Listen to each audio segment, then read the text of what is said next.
Dear students, welcome to philosophy tuition. আজকের এই ক্লাসে আমরা দর্শনের অন্যতম শাখা যুক্তিবিদ্যা বা তর্কবিদ্যা বা ন্যায়শাস্ত্র নিয়ে আলোচনা করব।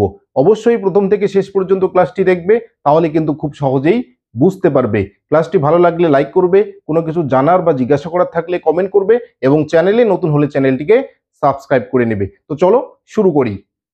তাহলে যুক্তিবিদ্যা বা তর্কবিদ্যা, তাহলে যুক্তিবিদ্যা বা তর্কবিদ্যার ইংরেজি প্রতিশব্দ কি? ইংরেজি প্রতিশব্দ হচ্ছে লজিক। তাহলে যুক্তিবিদ্যা বা তর্কবিদ্যার ইংরেজি প্রতিশব্দ হচ্ছে লজিক। ক্লিয়ার? এই যে লজিক যে শব্দটা রয়েছে, এই লজিক শব্দটা উৎপত্তি হয়েছে লজিকে থেকে। তাহলে লজিক শব্দটা কোথা থেকে উৎপত্তি হলো? লজিকে থেকে। এই লজিকেটা হচ্ছে একটা গ্রিক শব্দ। লজিকে হচ্ছে গ্রিক শব্দ। এই লজিকে শব্দটা আবার এসেছে, এই লজিকে শব্দটা আবার এসেছে লোগোস থেকে। লোগোসটা কোন শব্দ?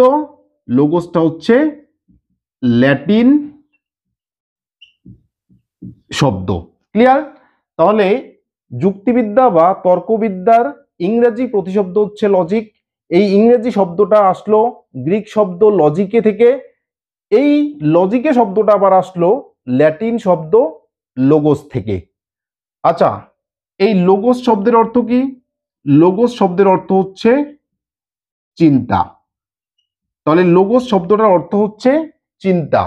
তাহলে আমরা বলতে পারি যে লজিক শব্দটার অর্থ দাঁড়াচ্ছে কি? চিন্তা। তাহলে লজিক শব্দটারও অর্থ দাঁড়াচ্ছে চিন্তা। তাহলে যুক্তিবিদ্যার সংজ্ঞা যদি আমরা দেই, তাহলে আমরা কি দিতে পারি? তাহলে যুক্তিবিদ্যা, তাহলে যুক্তিবিদ্যা, তাহলে যুক্তিবিদ্যা হচ্ছে কি? চিন্তা,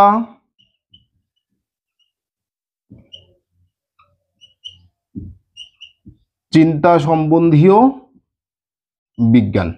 তাহলে যুক্তিবিদ্যা বা তর্কবিদ্যা হচ্ছে চিন্তা সম্বন্ধীয় বিজ্ঞান। আচ্ছা, কোন চিন্তা? তাহলে এখানে আমরা লিখে দেই বৈধ চিন্তা।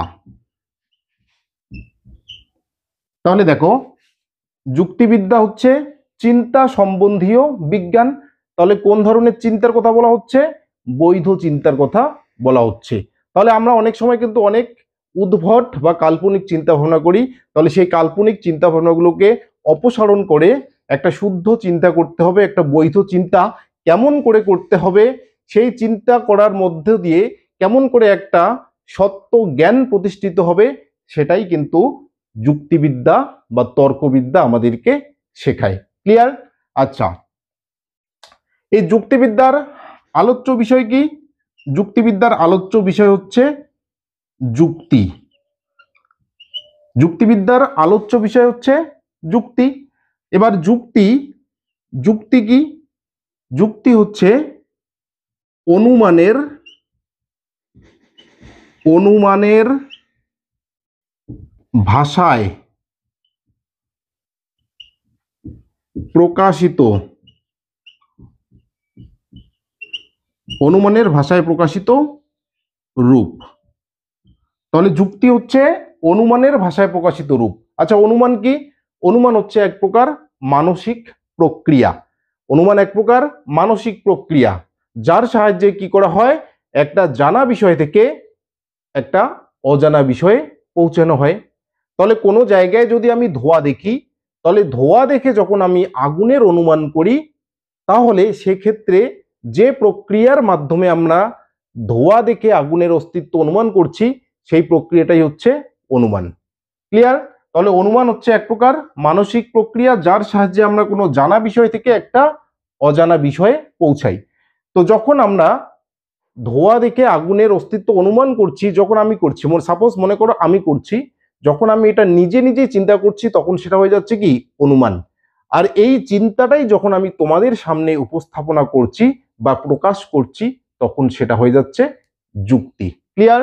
তাহলে অনুমানের ভাষায় প্রকাশিত রূপকেই বলা হচ্ছে কি? যুক্তি। যুক্তির আকার আছে, উপাদান আছে, এরপরে যুক্তি বৈধ কিংবা অবৈধ হয়। ক্লিয়ার? তাহলে আরো অনেক কিছু বিষয় কিন্তু যুক্তির সঙ্গে যুক্ত থাকে। তাহলে আমরা বলতে পারি, কি বলতে পারি, দর্শনের যে শাখা,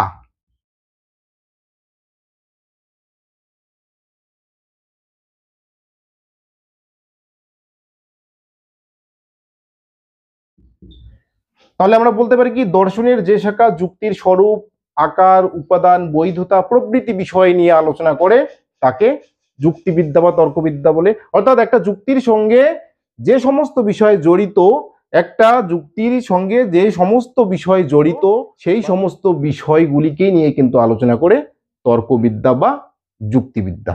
ক্লিয়ার? আচ্ছা, এবার এই যে বিষয়গুলিকে যে আলোচনা করে, কার পরিপ্রেক্ষিতে আলোচনা করে, তাহলে এই যে আলোচনাটা করে, এই আলোচনাটা সত্যতার আদর্শে করে। তাহলে সত্যতার আদর্শে সিদ্ধান্তগুলিকে নিঃসৃত করে যুক্তি। কার আদর্শে? সত্যতার আদর্শে।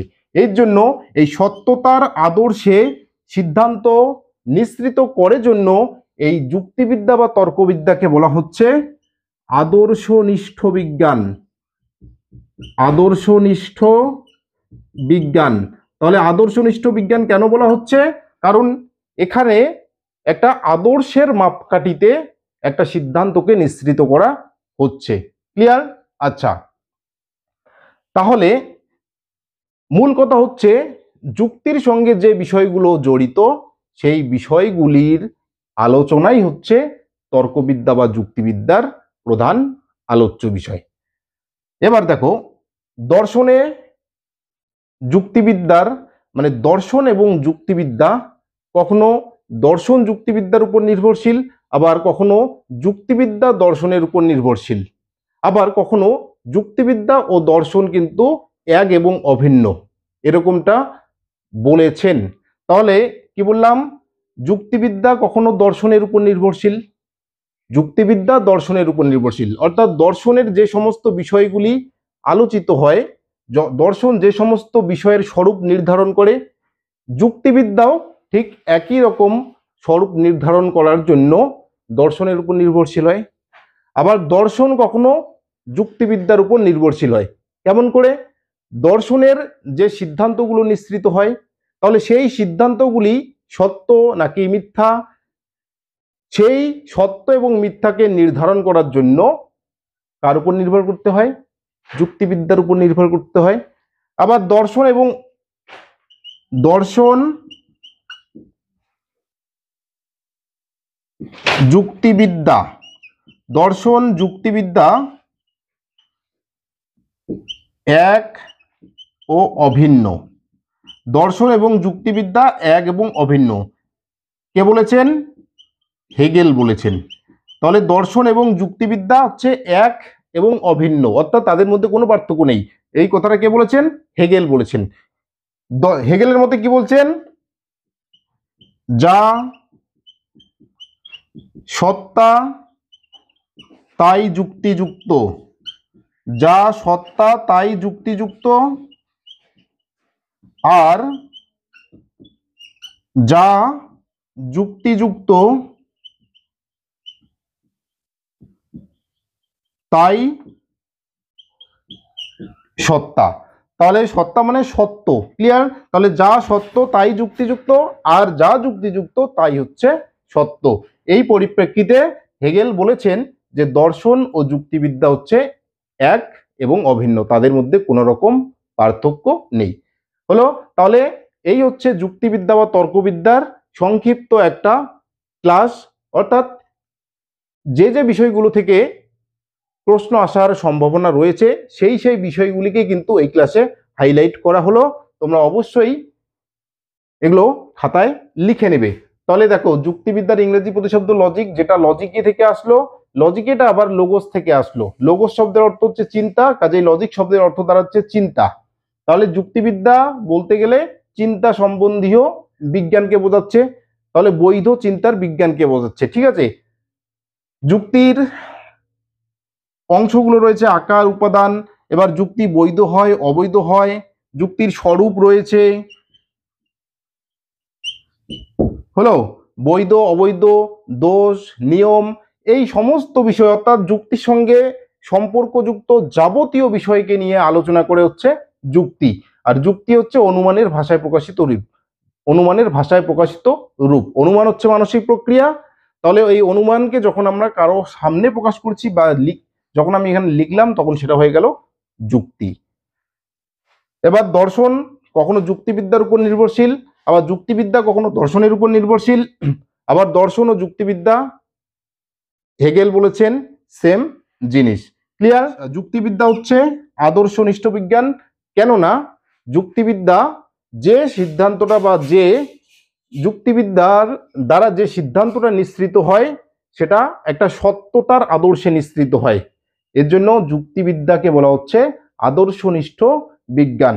তাহলে এখানে যে আদর্শটা থাকে সেটা হচ্ছে কি সত্যতার আদর্শ, যেটাকে আমরা সত্য বলি। সত্য শিব সুন্দরের আদর্শের মধ্যে থেকে সত্যের আদর্শে বা সত্যতার আদর্শে কিন্তু যুক্তিবিদ্যার দ্বারা সিদ্ধান্তগুলি নিঃসৃত হয়।